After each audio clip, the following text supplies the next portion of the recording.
We're going to start because we don't have much time and we have a very strict time frames. So hello again, everyone. Welcome to Breakout session number 2, Community Relations and Prospects of Engagement with Minorities. My name is Levy. I'm an analyst for the Reut group and I will be moderating this session. Each speaker will have 6 minutes to present their best ideas and practices on the community relations and how engaging with minorities can help deal with the phenomena of Israel and Jewish erasure in the progressive discourse. And after that, we'll have a short question and answers, depending on time, of course. All sessions will be recorded and will be posted on the Reut group website, so you will be able to access all the discussions. Please write any comments and thoughts you have in the question and answer box during the session. All the input will be gathered by the Reut team and be compiled into the seminar summary. At the end of this session, you can return to the lobby and join the next sessions. First, let's meet our speakers. Starting with Melanie Roth-Gorelick. Melanie is a Senior Vice President of the Jewish Council of Public Affairs, JCPA. She's a civil and women's rights thought leader. She oversees the works of the organization with a focus on strategic direction, program, policy, communication, and governance. Second will be Tyler Gregory. Ty serves as the CEO of the San Francisco-based Jewish Community Relations Council, JCRC, the Bay Area's leading public affairs organization. Then we'll hear Nancy Kaufman. Nancy Kaufman is a distinguished public servant, advocate, nonprofit leader, and a former CEO of the National Council of Jewish Women from 2011 to 2019. She served as the executive director of the JCRC Boston for 20 years. She currently chairs the NYJA Jewish Agenda and was appointed by President Biden as the commissioner on the Commission for the Preservation of Jewish Heritage Abroad. Next, we'll hear Leah Soibel. Leah is a Hispanic American Israeli that works with thousands of global Latina journalists and media influencers. In 2012, she founded the Fuente Latina, and she recently launched Activista Media for the first ever bilingual progressive digital news brand about Jews, anti-Semitism in Israel. And finally, we'll hear from Gideon Tyler. Gideon Tyler is the Executive Vice President and CEO of the Jewish Community Relations Council in New York, that serves as the central coordinating and resource body for the Jewish community in the New York area. A body that is central to the community relations field and active force in New York civil and communal life. So welcome everybody again, and thank you for joining us today. We will start now the discussion. Reut has been an ardent advocate for the community relations field, and we believe that the Jewish-Israeli erasure emphasizes the dire need to invest in it. However, compared to the past, the scope of activity and resources community relation organization is in decline. It is now clear that the current challenges require a new and even greater investments in this sector. What changes do you see necessary in the community relation to revitalize this important sector?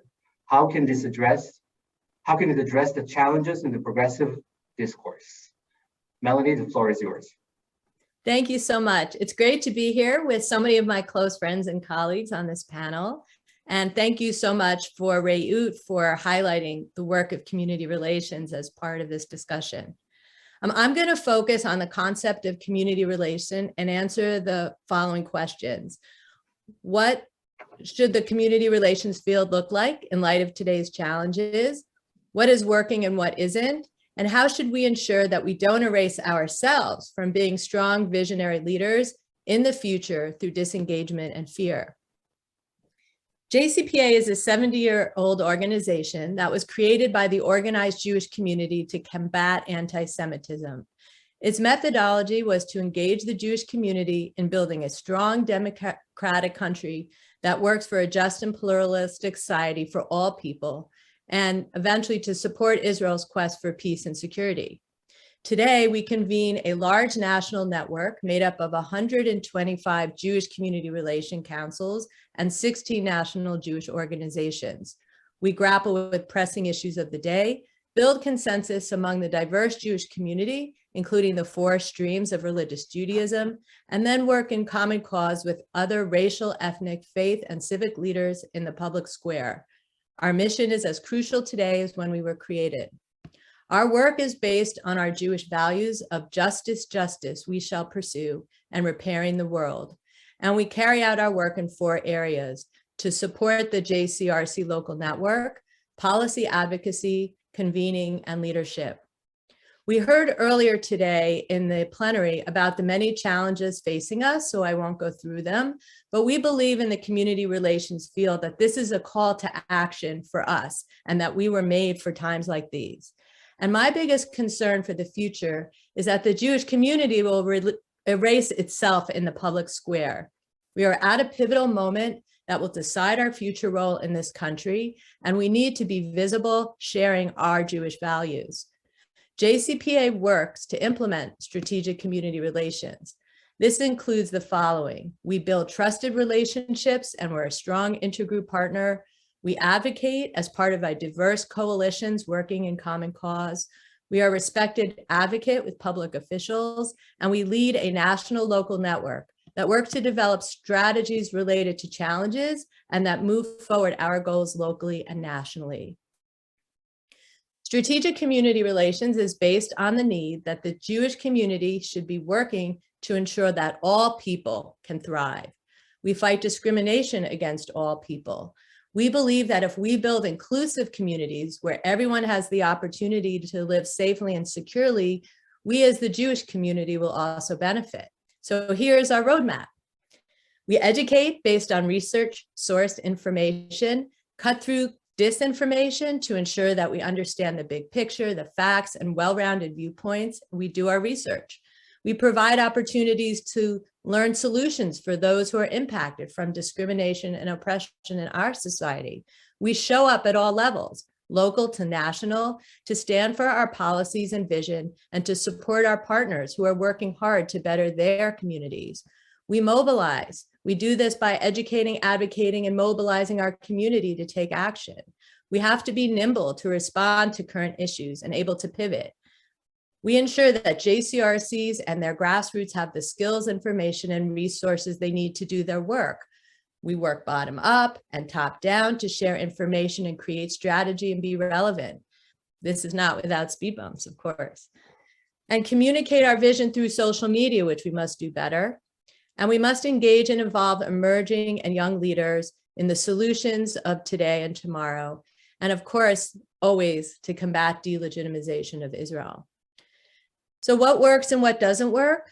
Community relations is impactful when it is carried out with intention and belief in the outcome.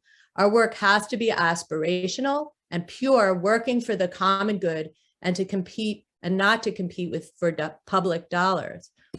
The Jewish community has become insular and needs to be back working at the city council and engaging vibrantly at the national level. There is a new generation of leaders in diverse communities, and there is an opportunity to share not only our Jewish history, but our values and priorities to forge new relationships. Many people in diverse communities are vulnerable to just learn about Israel or Jews from others. Well, we want them to learn about us from us. So we need to be there and we need to show up. Many are often surprised when we show up in coalitions such as the Criminal Justice Reform Coalition because they don't know that we care. In the coalitions that we work in, Israel is often a third rail issue so that we can stay focused on what we have in common and why we're at the table. We have not seen an uptick of anti-Semitism on the coalitions that have agreed to this. Rather, when there have been efforts to put Israel-related issues on the agenda, we've not only been able to keep it off, but we see our coalition leaders. 1 minute left. Oh, 1 minute. Oh, okay. Thank you. So, all right. So here we go. We basically have, by being in the coalitions, we do see that we are able to keep anti-Israel, anti-Zionism off the coalitions, and that our allies are there with us. And we know that we need to play, ensure that we have a strong, inclusive, and multiracial Jewish community. We are also working to strengthen our relationship for Black communities and on civil rights. And this is the area that we have been leading the Jewish community, where we believe the community relations field needs to be right now. In order for us to move forward in progressive spaces, we need to work on reducing polarization within the Jewish community and educate on the harm that's causing us and its contribution to anti-Semitism and community relation goals. We must work together to re-envision the society we want to live in and work to ensure a very strong democracy where the Jewish and other minority groups thrive. We must continue to strengthen our engagement in social media and on social issues, sharing up and sharing what our Jewish values are with our Jewish hats. We must allow difficult conversations around Israel, especially among our younger generation, and we must be skilled in how to handle difficult conversation around Israel and anti-Semitism when appropriate, but not lead our advocacy with those as our red line, and to still show up at the table. To combat anti-Semitism, racism, and hate, and to ensure a strong democracy, we need to be resourced and strengthened locally and nationally. Thank you, Melanie, very much for those words. Moving on right now to Tyler.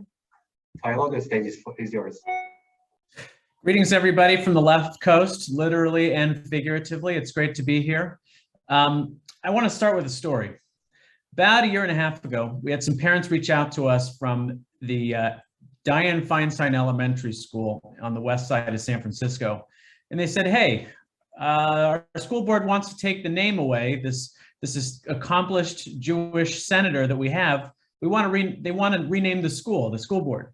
They also want to rename Abraham Lincoln High School. And we're in the middle of our pandemic and our kids can't go to class and they're struggling to work remotely. And what do they want to do? They want to take Jewish names off of schools. Fast forward to a couple weeks ago when we had a school board recall here in San Francisco, some of you heard about, and all three members that were up for the recall were recalled between 72 and 79% of the vote.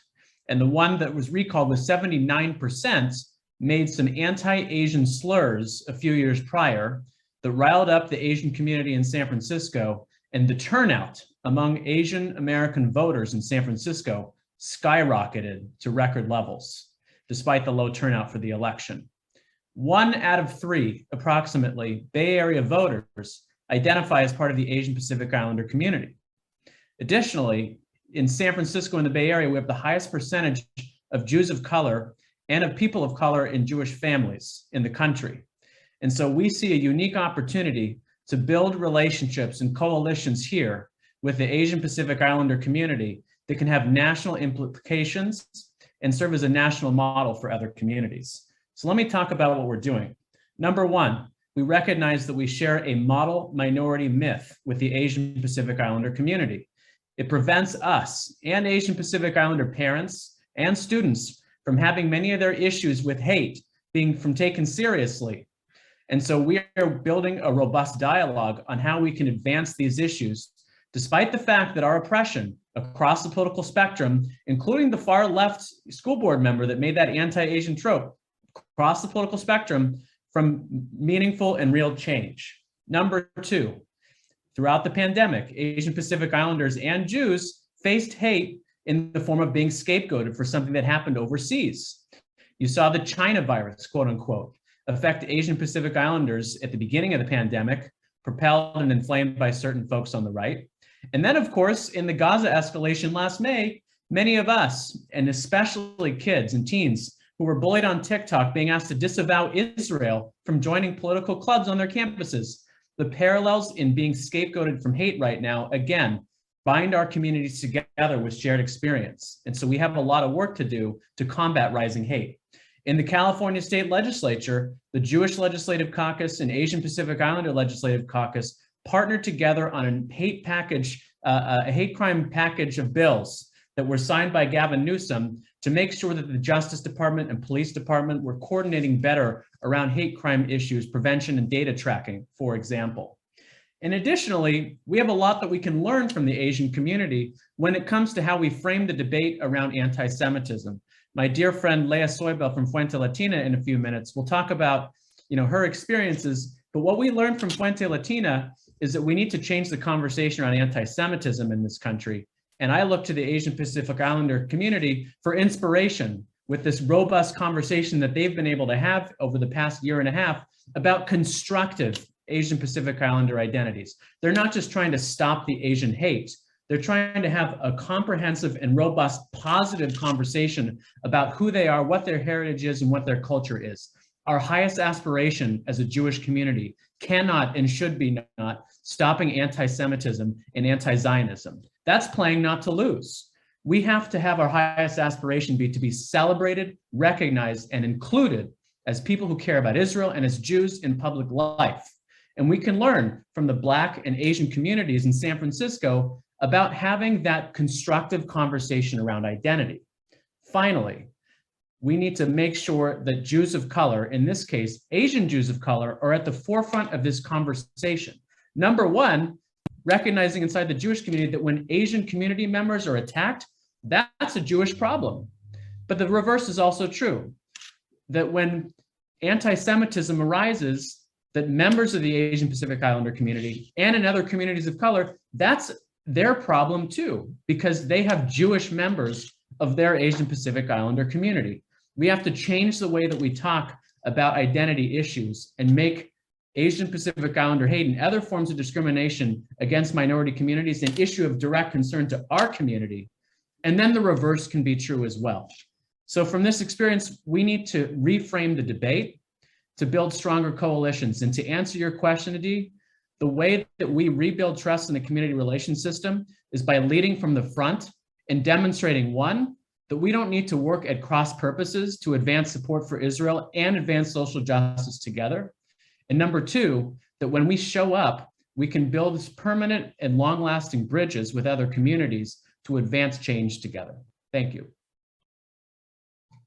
Thank you very much, Tyler, and for answering the question very specifically, and for spending on time frames. Next is Nancy Kaufman. Nancy, the floor is yours.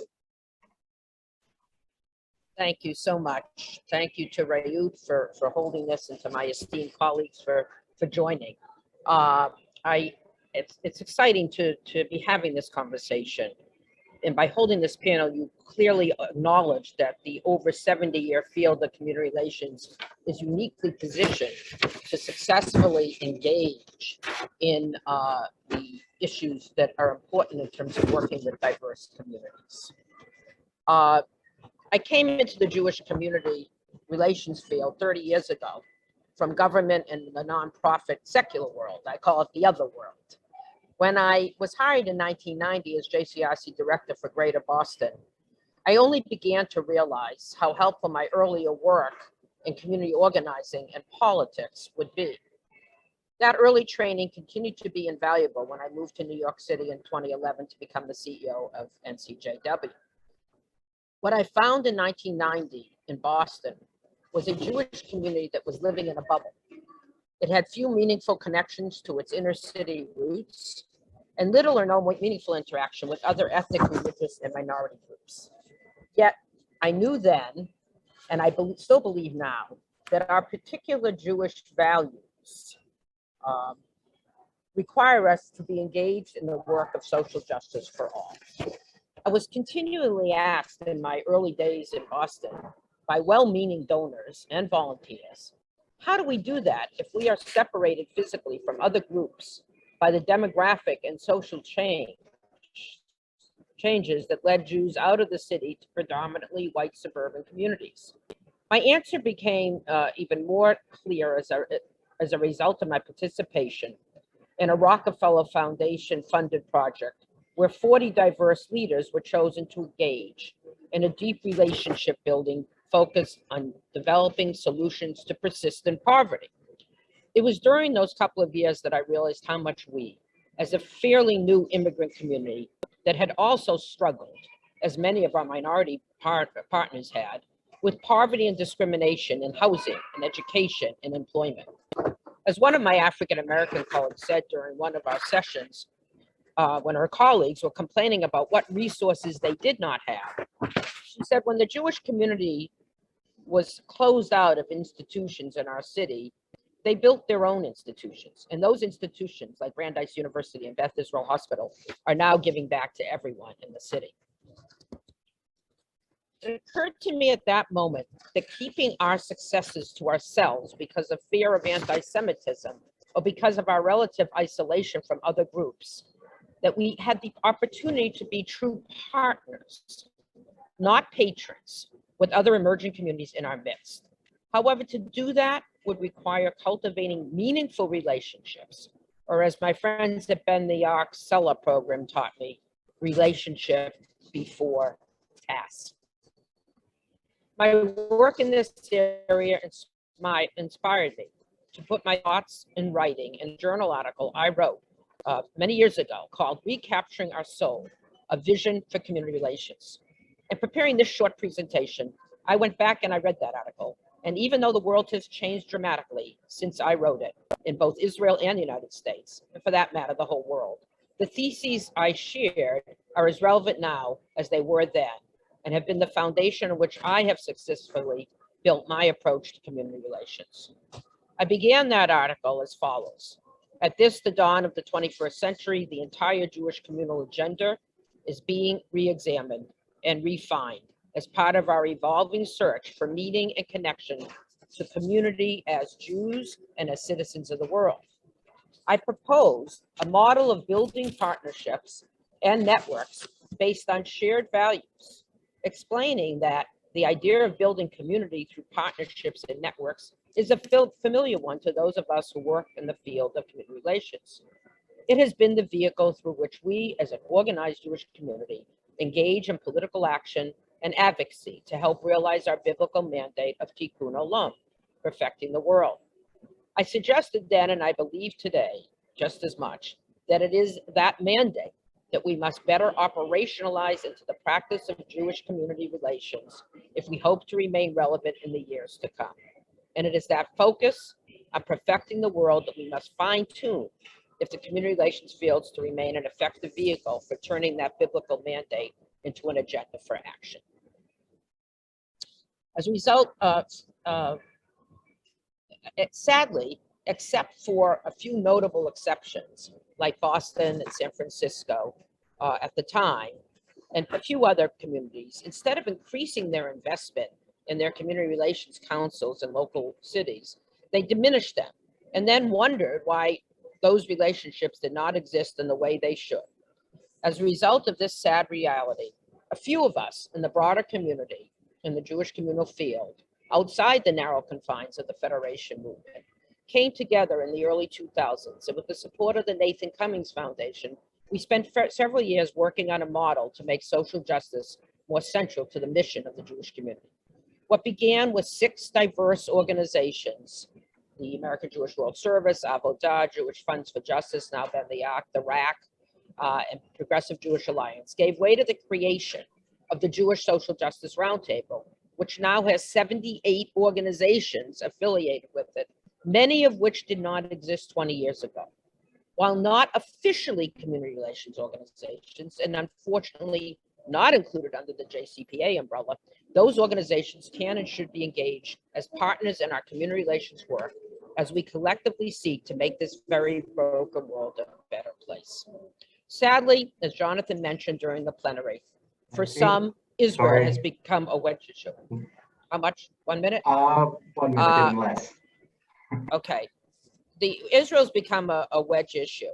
And I happen to believe that it is possible to care both about pursuing a better life for all Americans, being a progressive, and supporting a democratic Jewish state of Israel that pursues justice for all its citizens and works the same with its Palestinian neighbors.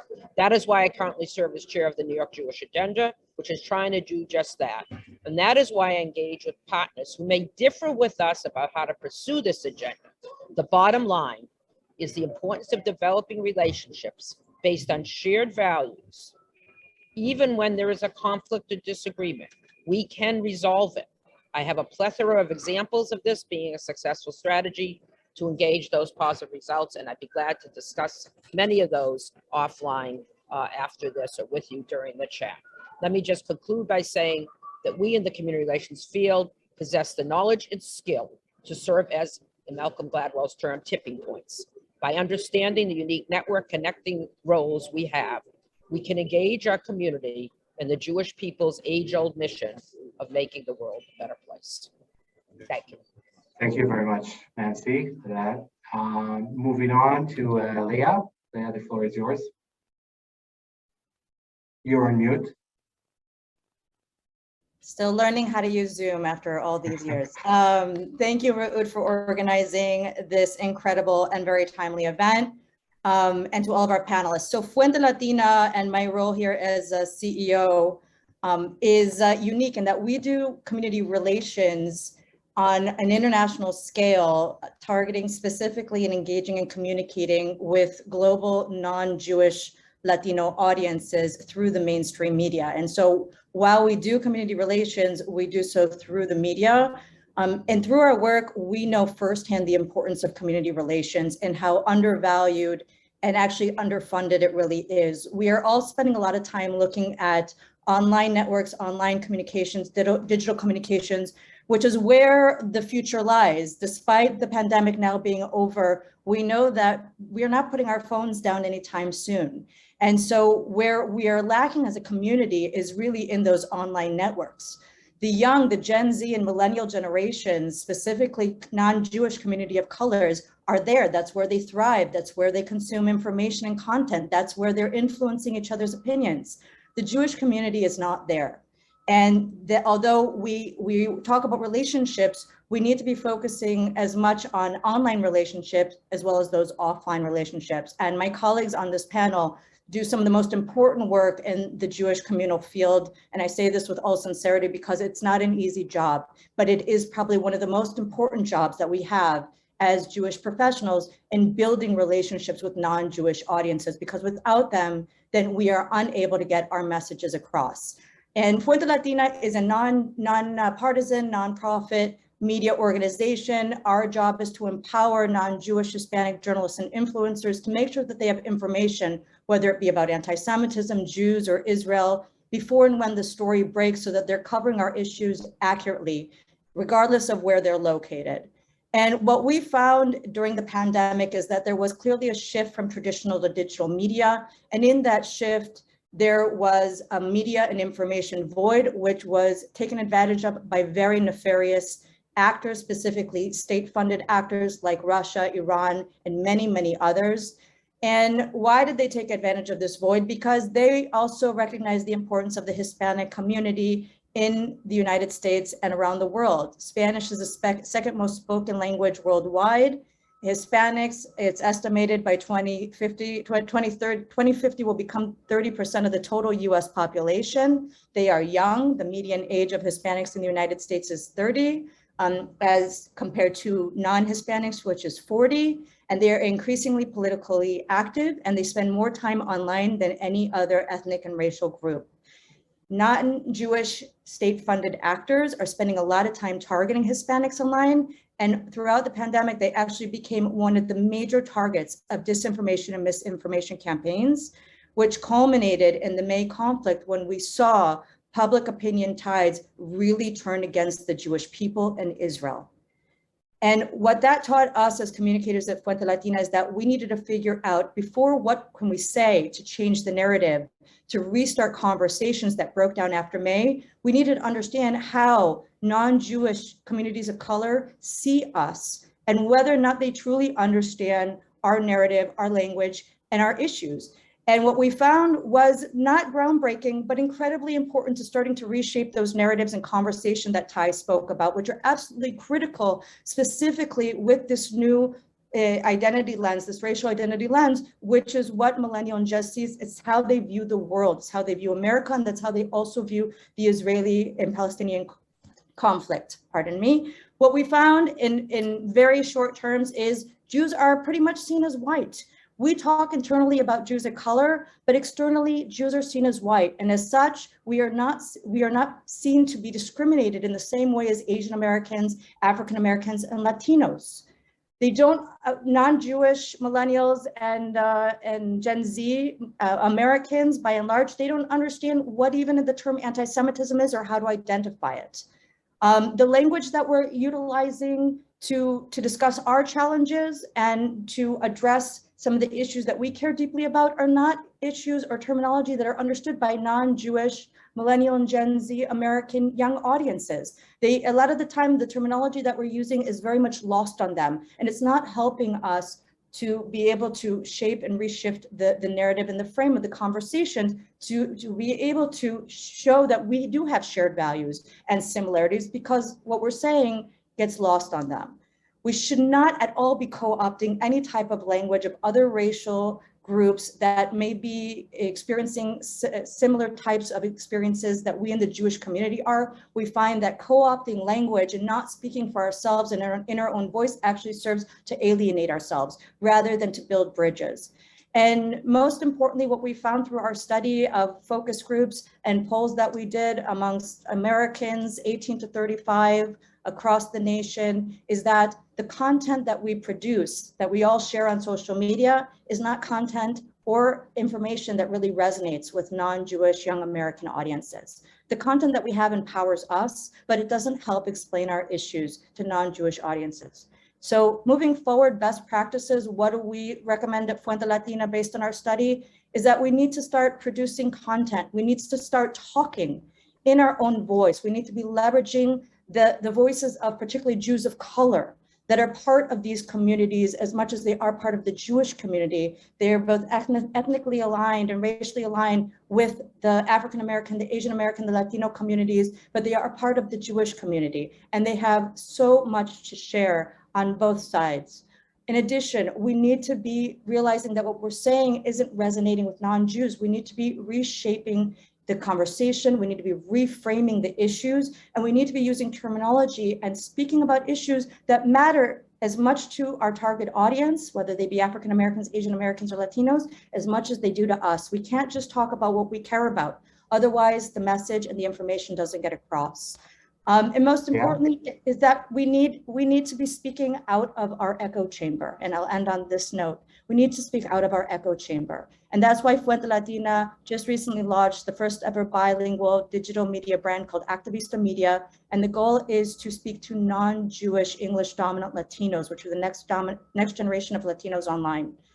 Doing so by building new networks that speak exclusively to non-Jewish audience will help us be able to get our messages across to millions of non-Jews who are interested in what we have to say. Our studies showed that not young Americans don't hate Jews. They don't hate Israel. They just don't know us. And if we're not speaking to them directly in a way that resonates and makes sense to them, then we're not able to get our message across. Thank you.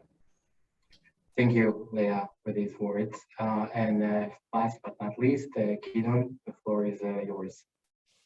Great, thank you very much. So, look, I feel like I'm the new kid on the block here. So firstly, a big thank you to Reut. So you guys have done just such a terrific job, and I know with JCRC New York, I'm the exec at JCRC New York, and I know there's a long history of working with the community relations movement and with New York. So a big thank you, and thank you for hosting today a fascinating discussion. To my fellow panelists, you know, I am inspired by the just the degree of knowledge, awareness, engagement of professionals in the field as I've sort of come into this later in career, and it's just a privilege to get to know this group here and others as I have been getting to know recently. So just really a few thoughts, and I really don't have a lot to add to what's been said. I just want to share with you a couple of sort of thoughts that have come to my mind as I've started on in this role at JCRC New York. Clearly, the starting point, I think, for everything in community relations is relationships, and it just everything flows from that. I think the point was well made before you talk about an issue, you have to know the person that you're talking to, and that's, I think, at the core of what the community relations field does and has to do. Secondly, it just seems to me essential that those relationships start early, that when we come to try and engage, if we're waiting to engage people by the time they become elected officials, and particularly in circles where they've been exposed to negative attitudes on Israel and BDS and so on, if that's the time we're coming to talk to them, in some ways we're too late. because we have to have reached and be talking and be part of the conversation much earlier. And at JCRC, and I inherited a program, but want to grow it, of fellowships that start in high school, kids in high school, and then also young leaders, community leaders, people involved in community activism in the nonprofit sector, through fellowships that not about Judaism and not about Israel, but about civic engagement. But there are people, and I spent a lot of time with some of those groups, people who, for whom the first engagement outside of their bubble, the first time they're dealing with civic engagement in interrelated way with others, is because there's a JCRC doing it. And I think starting those relationships early and knowing those people before they become the leaders of New York or whatever city or country, or the country for that matter, is critically important. Thirdly, coalitions. I think the coalitions that we have tried to build and do try to build, they have to be real, they have to be extensive, they have to be on the issues of the day. And again, they have to be early. They have to be from the ground up now, not just when there's a crisis and when it happens. If we want to be talking and in dialogue with people when there's a crisis, we need to have been in dialogue and engaged with them and advocating with them on those issues way back when there wasn't a crisis.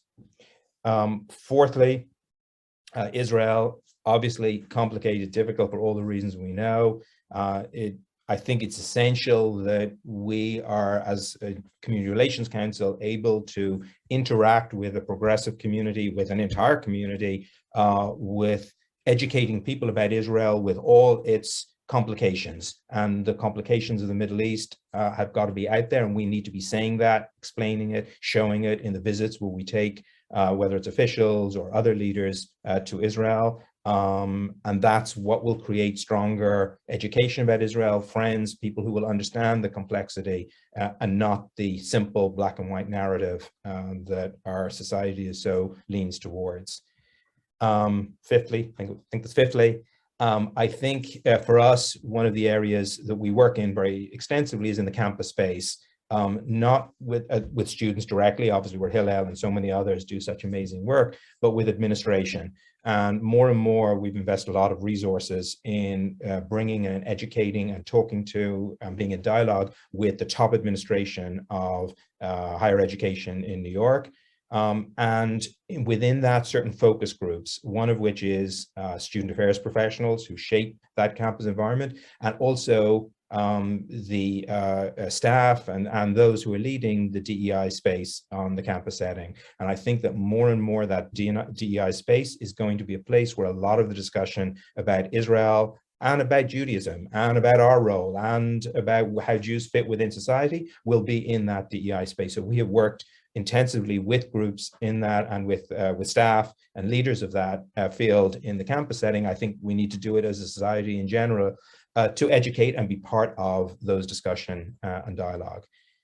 Sixthly, I think inclusivity within our own community, making sure that we have, and we do have to include the broad array of the beautiful mosaic and diversity that we have within our community of different political perspectives, of Jews who are coming from different backgrounds, Jews of color, Jews who are coming from all parts of our community. And we need to show that we are part of that and speak to that. And sixthly, and lastly, and I'm going to close with this and hand back in my time, being Irish, I'm Jewish, so I speak at twice the speed that normal people speak. So I'll just bring it to a close there. Is pride. I think that, I think pride is critical. And on that, I'm just going to make one plug for for our version of pride, which is the Israel Parade, Celebrate Israel Parade, which we do every year. That's the place where we come together as a community. And I'm inviting everyone participating, everyone here to join us on May 22nd, because that's where we bring the community together. And we're bringing hopefully Jews from across the country together to participate in that united community approach to show our pride in Israel. Thank you. Thank you, Gideon, and thank you everyone for being here today and for speaking to us. This has been an inspiring and a very, very interesting ideas that have been shared. We have 1 minute for question and answers, and there is one question for Nancy from one viewer who asks if you can share some examples of where community relations have been an effective tipping point. If you can answer within 1 minute, it will be great. I can answer in faster than in 1 minute.